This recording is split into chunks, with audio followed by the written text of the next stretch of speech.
Deddy Mulyadi dan Jokowi, dua sosok pemimpin yang tampil sederhana, belusukan ke pasar dan viral di media sosial. Tapi di balik citra populis, mereka tersimpan sisi gelap yang jarang dibahas.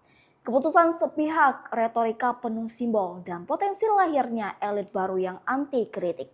Apakah ini wajah baru demokrasi atau sekedar panggung narsistik yang menyamar sebagai pemimpin rakyat? Inilah hot topik terhangat terkait isu-isu di nasional dan internasional yang berdampak signifikan terhadap kita semua. Bahaya politisi macam Jokowi dan Deddy Mulyadi, sisi gelap kepemimpinan populis. Di tengah derasnya arus digitalisasi dan ledakan media sosial, muncul satu nama yang belakangan menyita perhatian publik, Deddy Mulyadi. Gubernur Jawa Barat ini tiba-tiba akrab di beranda kita. Entah itu lewat TikTok, YouTube, Instagram, hingga Facebook. Dengan berbagai konten yang menggambarkan interaksinya bersama rakyat. Ia turun langsung ke lapangan mendatangi pasar, menyapa masyarakat kecil, bahkan terlibat dalam perdebatan terbuka dengan anak remaja. Dalam banyak hal, ia seperti mengingatkan kita pada momen serupa yang terjadi lebih dari 1 dekade silam. Kemunculan Joko Widodo di panggung politik nasional. Kala itu tahun 2012 menjadi saksi perubahan adalah politik Indonesia. Seorang wali kota dari Surakarta dengan gaya sederhana dan tutur lembut hadir sebagai kandidat gubernur DKI Jakarta. Nama Joko Widodo atau yang akrab disapa Jokowi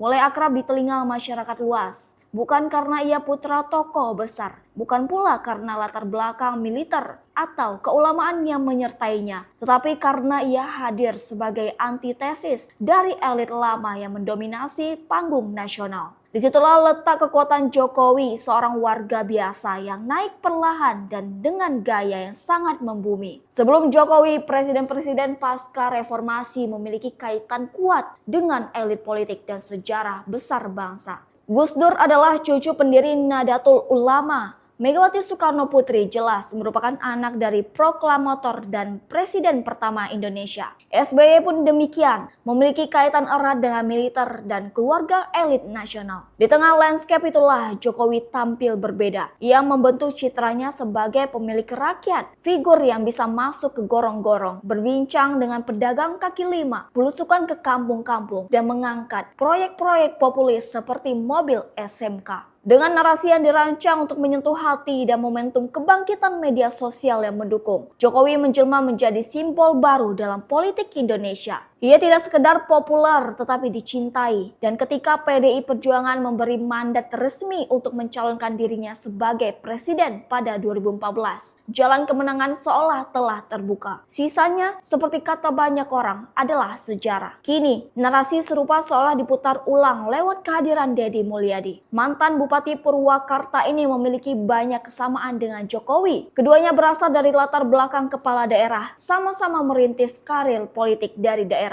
Sama-sama pernah menjadi kepala daerah di posisi bupati atau wali kota dan gubernur. Mereka pun memanfaatkan kekuatan media sosial untuk membangun citra populis, dekat dengan rakyat, responsif terhadap isu-isu kecil, dan selalu tampil di tengah masyarakat. Namun, di balik kesamaan itu tersimpan perbedaan penting. Jokowi tidak memiliki rekam jejak aktivisme kecuali saat menjadi anggota Mapala semasa kuliahnya. Sementara Deddy adalah aktivis sejak muda, pendiri HMI cabang Purwakarta, dan memiliki pengalaman legislatif sebagai anggota DPRD hingga DPR RI. Ia adalah politisi dengan jam terbang panjang dan pengalaman yang luas dalam struktur kekuasaan formal. Ironisnya, perbedaan ini justru menjadi titik lemah yang menguak sisi gelap dari kepemimpinan populis yang coba ia representasikan. Berbagai kebijakan Deddy Mulyadi seringkali bersandar pada intuisi pribadi, bukan pada kajian ilmiah atau pendekatan berbasis data. Wacana-wacana kontroversial seperti vasektomi sebagai syarat bantuan sosial, pengiriman siswa nakal ke barak militer, hingga larangan wisuda dari TK hingga SMA, semuanya menyulut perdebatan tajam di masyarakat. Yang menjadi masalah bukan hanya isi kebijakan tersebut, tetapi cara kebijakan itu dikomunikasikan. Dalam kasus perdebatan dengan remaja bernama Aura Cinta, publik lebih teralihkan pada cara Deddy Mulyadi berdebat daripada substansi argumennya. Hasilnya, polarisasi. digitalisasi. Rekaman video viral memicu doxing, perundungan, dan menguatkan kesan bahwa kepemimpinan populis bisa menjadi alat untuk mempertontonkan superioritas, bukan menyelesaikan persoalan. Disinilah letak bahaya dari gaya kepemimpinan populis yang terlalu mengendalikan performa, yang mengedepankan simbol, gestur, dan retorika, tetapi mengabaikan kompleksitas persoalan sosial. Dalam istilah Max Weber, pendekatan yang hanya mengandalkan kognisi tanpa verstehen, tanpa pemahaman empatik dan mendalam atas realitas sosial, hanya akan menyederhanakan masalah yang kompleks. Yang muncul kemudian adalah keputusan-keputusan sepihak yang beraroma narsistik dan kadang berujung otokratik. Kepemimpinan populitas juga mengandung paradoks yang serius. Di satu sisi, ia tampil seolah membela rakyat dan menentang elit. Tetapi, di sisi lain, ia menciptakan elit baru. Pemimpin yang merasa paling tahu, paling benar, dan tidak bisa dikritik. Dalam iklim politik seperti ini, kebijakan mudah lepas dari prinsip demokrasi karena tidak lagi mengedepankan proses deliberatif dan partisipatif. Kritik dianggap serangan dan berbeda pandangan dianggap sebagai pengkhianatan terhadap suara rakyat.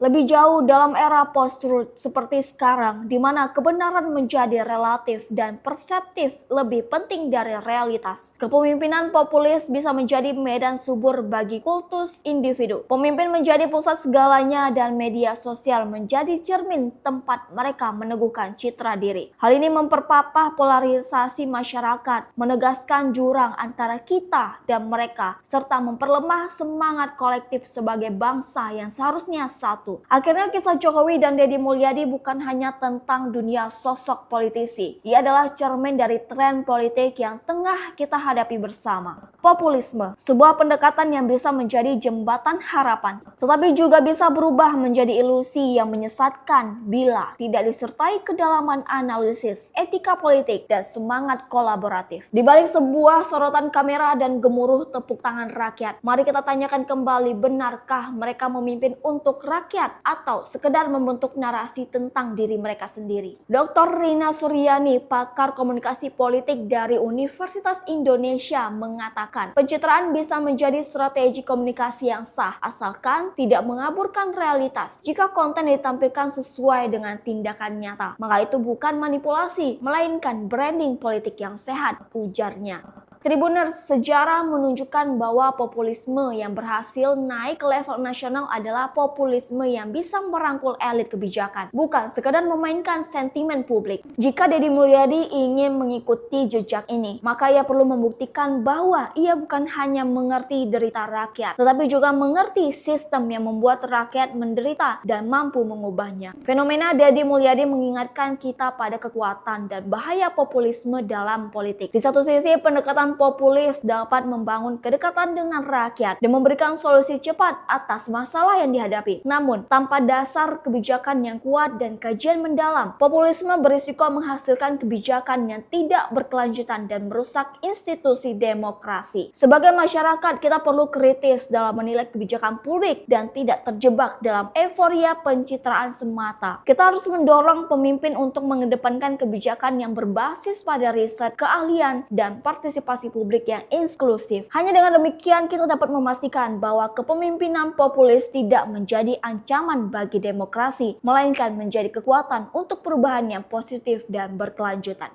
Download Tribun X sekarang, menghadirkan lokal menjadi Indonesia.